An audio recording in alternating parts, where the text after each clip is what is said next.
Well, before I begin, I've got to tell you how really sorry I am that I'm missing your conference.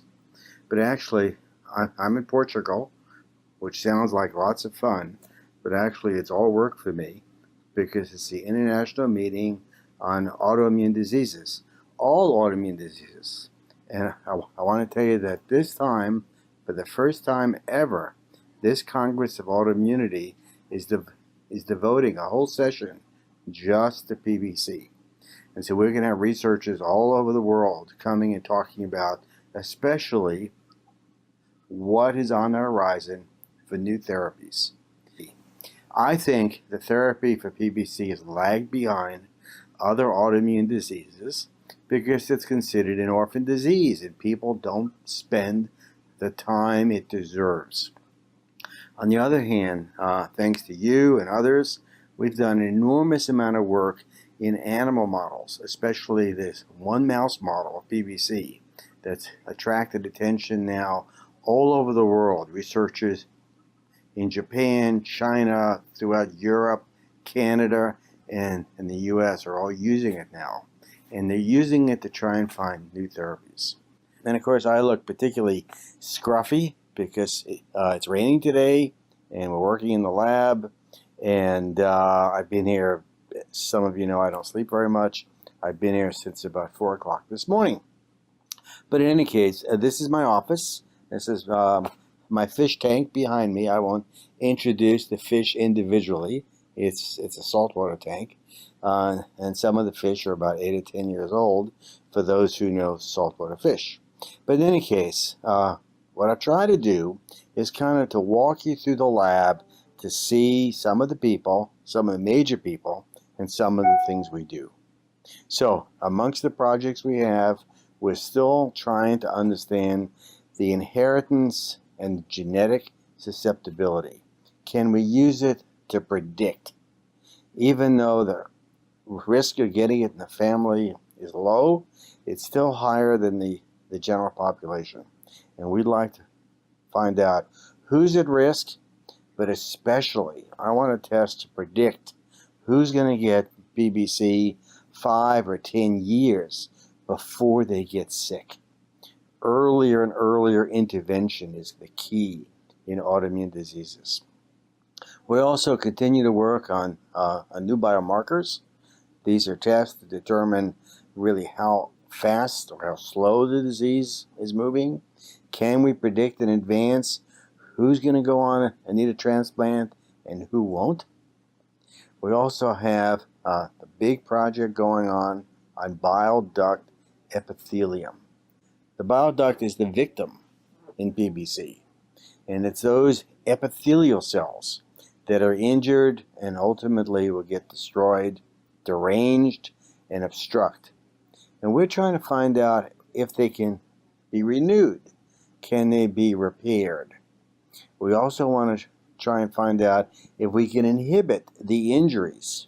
And we're working on some molecules that are what are called decoy molecules. So the body will attack the decoy, that's DECOY, and not your real bile duct.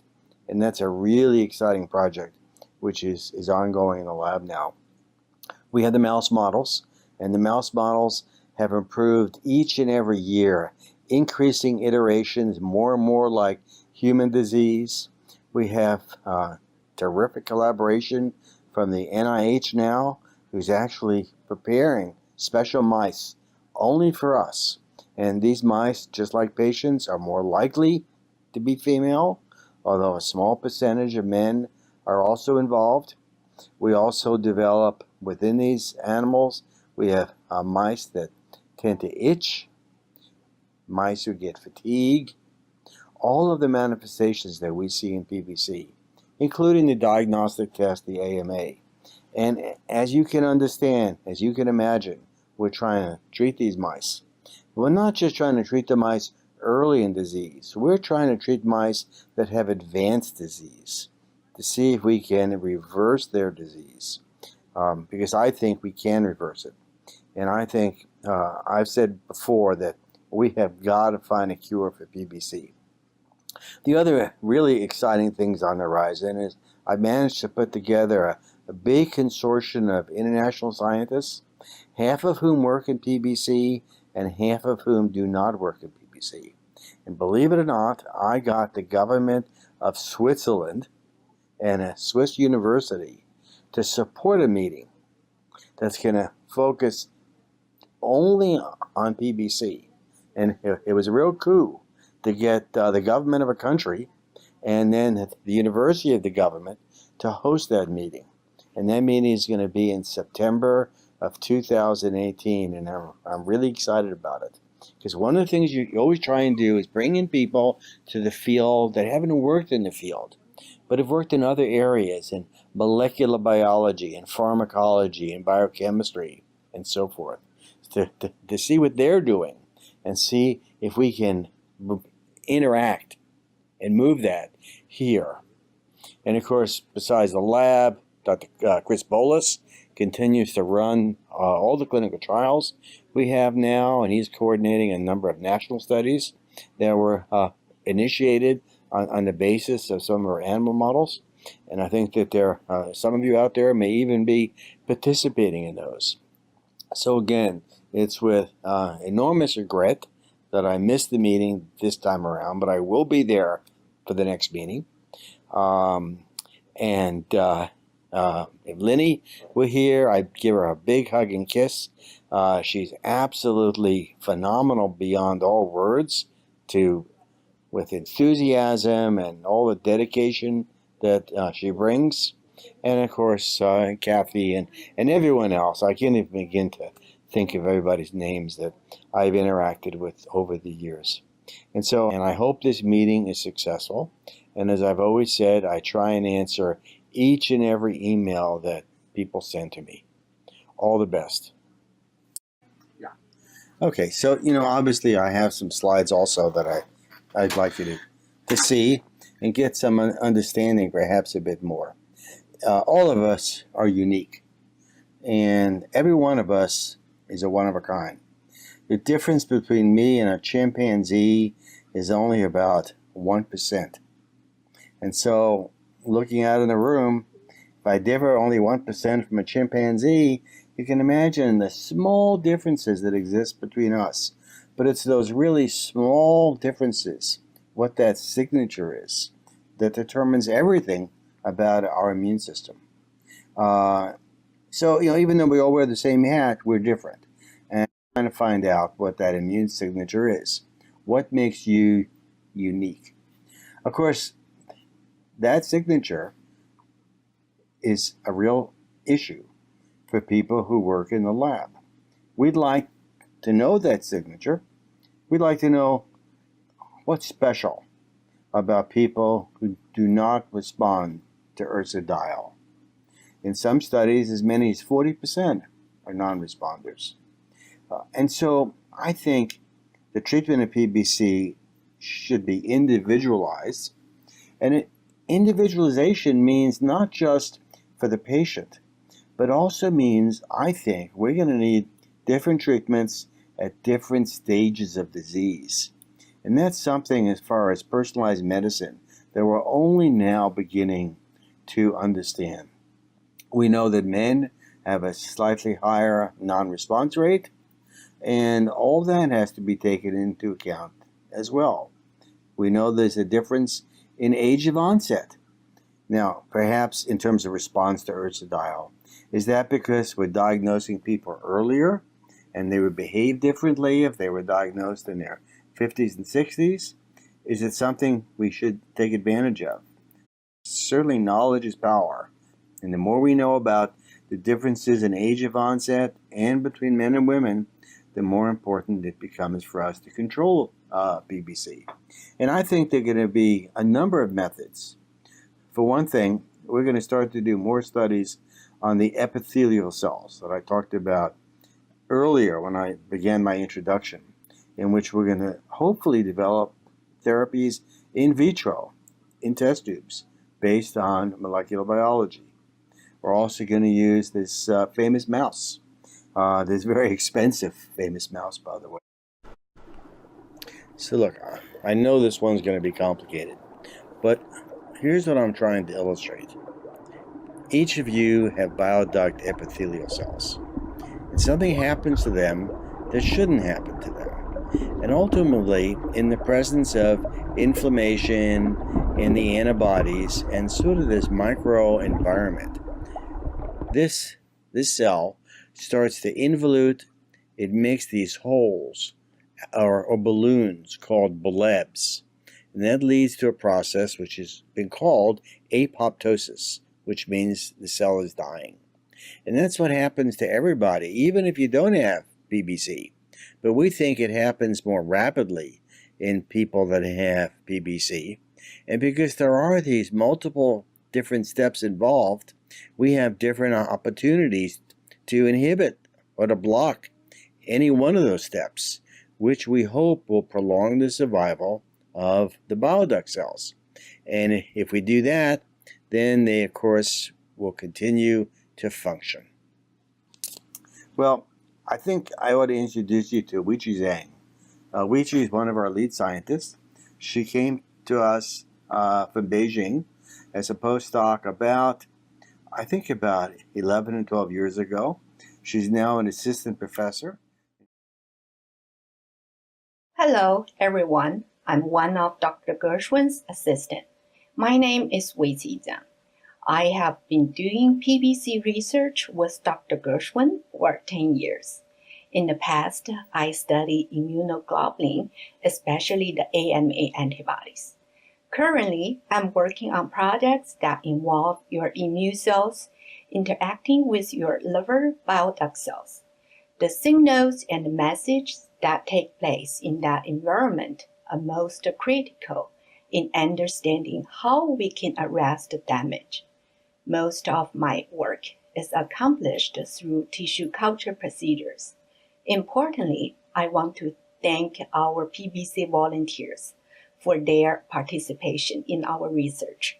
Thank you. Well, if you have inflammation, that inflammation occurs as certain signals that force or promote inflammation. But there are other signals that try and help. They try to counteract. And what we're trying to do, and this is what I mentioned by some decoy molecules, are design interventions to kind of almost short circuit where that inflammation is taking place. You can see, hopefully see that arrow come down to illustrate that. And you see the molecules on the left. Here, we're moving up. And this is what's called a cell signaling pathway. Obviously, it's much more complicated than that. But if I could try and simplify it, there's a messenger that can bind to one or more receptor. These receptors on different cell types can activate completely different pathways. Some are good and some are bad.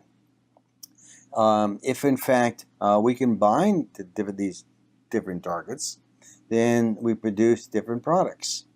It's like, basically, it's cooking a dish. You add some flavors that help, and in the end there may be some flavors that do not help, and there may be some flavors that interact with each other in both a good and a bad way. But these targets ultimately get modified. And if they become super active, they can do harm. But in the ideal world, we can switch them off. One theory we have is to take the products that are harmful and basically dissolve or metabolize them before they get transported, before they can do any harm. Well, one of the proteins we're interested in is called IGFBP4. Sorry about that. Big number in the top right-hand corner. And using a lot of patients who have come to us, we've collected their blood, and we find out that patients with PBC overproduce this protein. And on the left, you see this induction scheme. But essentially, what IGFBP4 is doing is it can be inflammatory.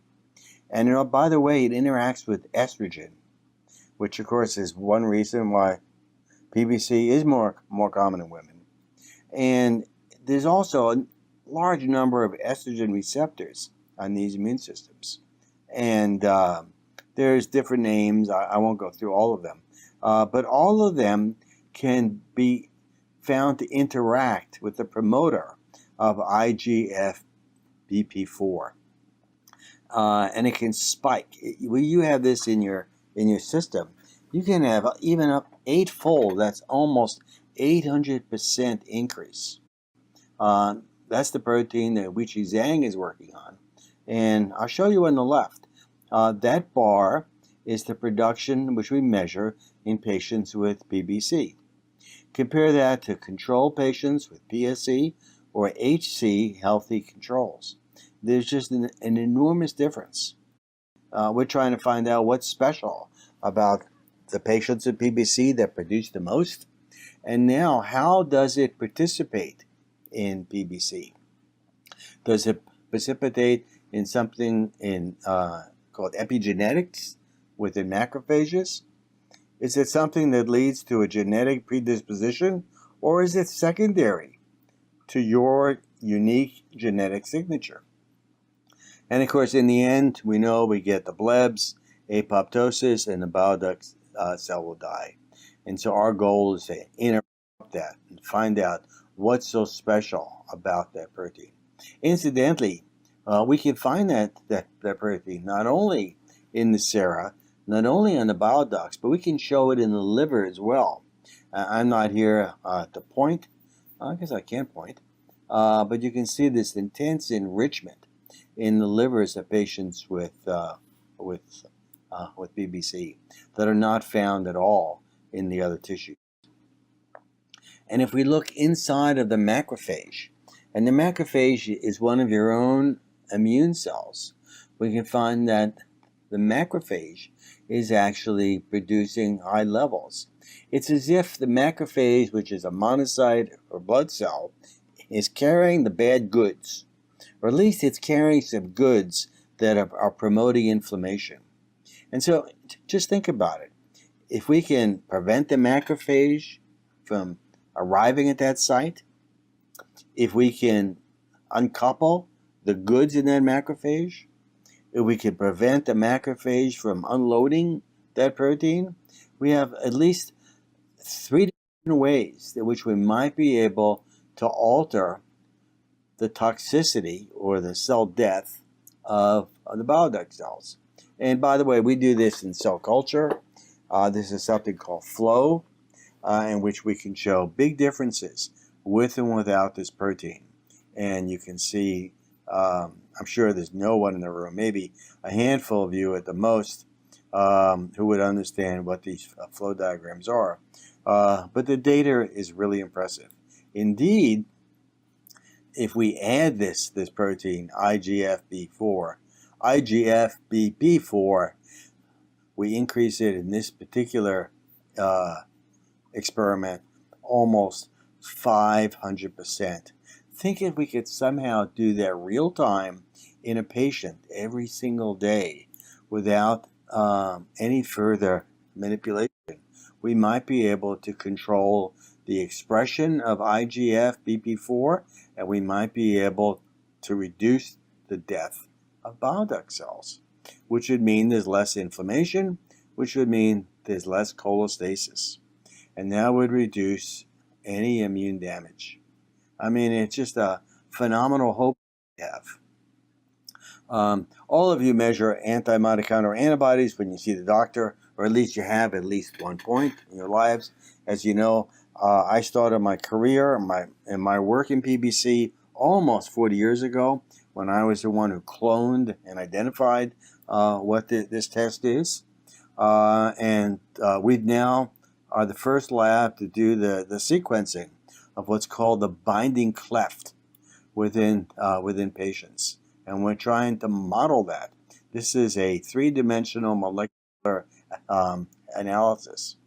Interestingly, when we remove the cells from your body, these are blood cells, almost 11%, over 10%, are actually making anti-mitochondrial antibodies.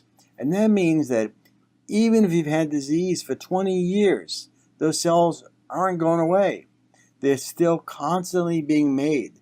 It's as if you've got a hammer that just keeps pushing and pushing and won't let it stop.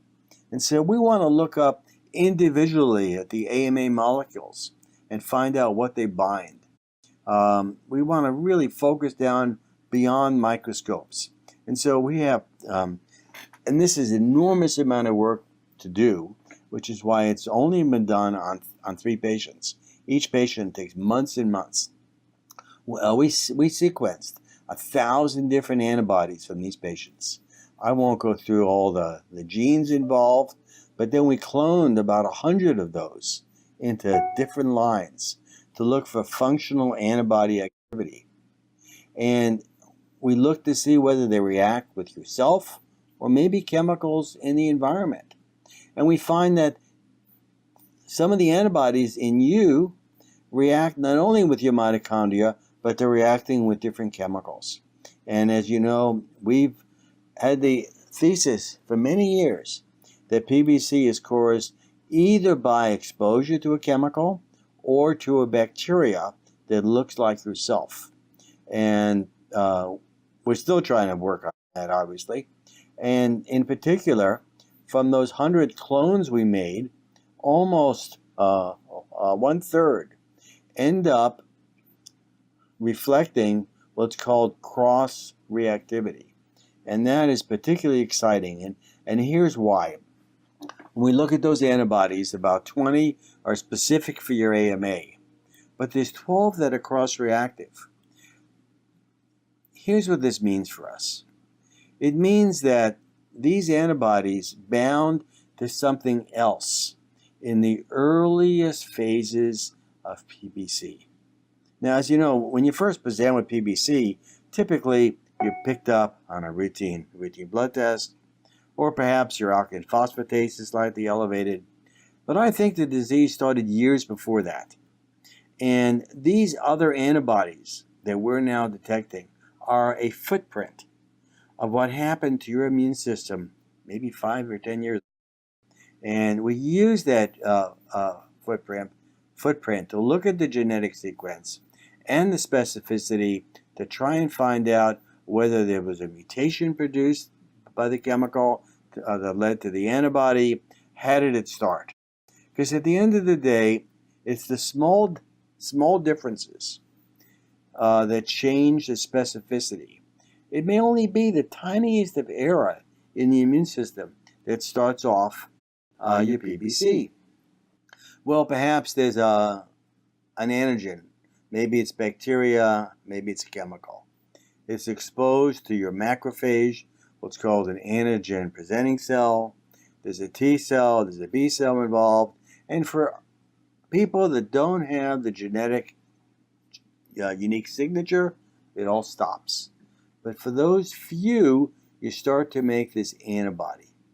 And altogether, it suggests to us by single analysis of these activated cells that the process started a long time ago. Let me introduce you to Dr. Yang. He's in charge of the mouse project. Hello everyone, my name is Gershwin Yang. I have been doing PBC research with Dr. Gershwin for 15 years. In the past, I have been developing mice model for certain aspects of PBC disease. In the future, I will be designing protocols to explore our new tools that we can call interferon gamma mouse. The mouse is designed to be prone to inflammation and will have some signals that are comparable to what happened in PBC liver. Using this model, we will test many different parameters to measure how we can stop liver involvement. We are very excited about this mouse model to learn detailed pathways that are involved in PBC. This mouse model, we predict, is going to answer many of these questions. and it's called the Airedale mouse. And it really came out because of all the incredible support that we received from people who belong to the PBCers and NIH, of course. But essentially, this is a designer mouse that's designed, to simplify it, to look like a patient with PBC. This mouse has chronic production of a molecule called gamma interferon. It gets PBC. Overwhelmingly, it's the female mice who get the PBC. They have changes in their bile acids. They make the same AMAs that are made in PBC, and they have the same inflammation in their portal tracts. And if you've looked at the livers of the females compared to the males, compared to healthy mice, there's a striking difference. And the pathology shows portal inflammation, lobular inflammation, damage of the bile ducts, even granulomas. And they have AMAs. And in fact, if we look at genetic expression, we can predict, we think, why it's the female mice who get disease. And it's really exciting to us.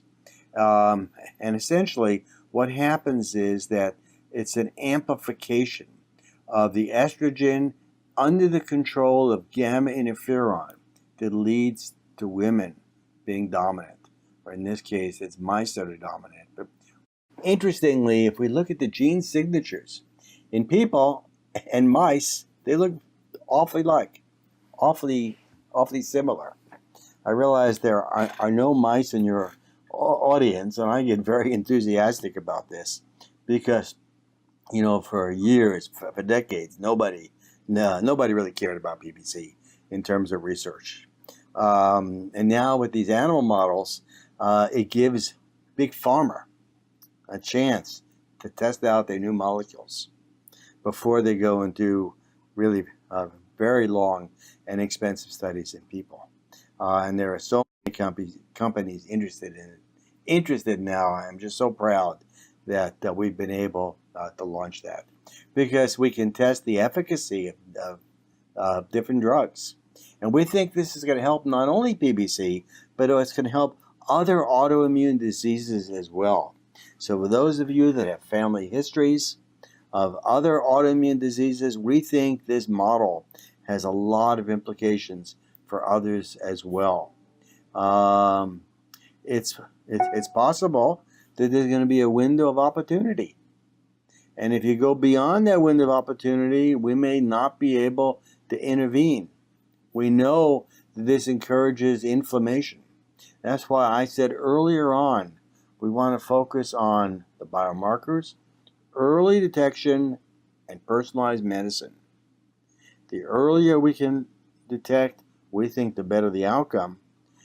But I want to go back to the work of Weechie and the molecules that can turn things off, because we still think there may be other windows of opportunity for different molecules to begin to slow down and reverse the process. And the liver has an enormous ability to regenerate. In any case, there's a lot of work to be done. I've been working on PBC since, I think, 1984. I don't think I'll stop until there's a cure. And thank all of you. Wish you success. Thanks to everyone in the room. And yes, I will be there for the next meeting.